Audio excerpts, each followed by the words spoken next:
আসসালামু আলাইকুম। আমি আজকে ছোট মাছের চচ্চড়ি করব। যেহেতু আমি গ্রামের বাড়িতে থাকি, আমি সবসময় বলে দিই, তো ছোট মাছ চচ্চড়ি কিন্তু গ্রামের বাড়ির চুলাতে রান্না করলে অনেক বেশি স্বাদ হয়। কারণ মাটির চুলার রান্নার খাবারটা কিন্তু আমরা কম বেশি অনেকেই ট্রাই করেছি, জানি।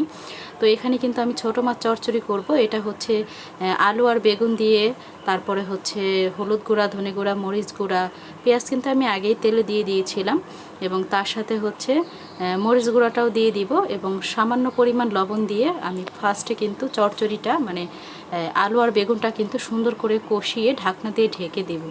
ঢাকনা দিয়ে ঢেকে তারপরে হচ্ছে আমি এখানে আবারও একটু নাড়াচাড়া করব। নাড়াচাড়া করে এখানে আমি ছোট ছোট কাজলি মাছ নিয়েছি। কে কোন মাছ এই নামে চিনেন আমাকে অবশ্যই কমেন্ট করে জানাবেন, এবং এই মাছের নাম যদি আপনারা অন্যভাবে চিনেন সেটা আমাকে কমেন্ট করে জানাবেন। আর আমার রান্না কেমন লাগে আপনাদের কাছে সেটাও আপনাকে জানাতে হবে, অবশ্যই শেয়ার করে দিতে হবে। এবং এরপরে হচ্ছে মাছগুলো দিয়ে নাড়াচাড়া করে পরিমাণ মতো পানি দিয়ে ঢেকে এখন আমি গাছের একদম আমাদের গ্রামে এই ধনেপাতাটা হয়, এটাকে বিলাতি ধনেপাতা বলে বা বিদেশি ধনেপাতা বলে। তো এটা দিয়ে আমি সুন্দর করে আবারও ঢেকে পানিটা একদম শুকিয়ে যাওয়া পর্যন্ত অপেক্ষা করব।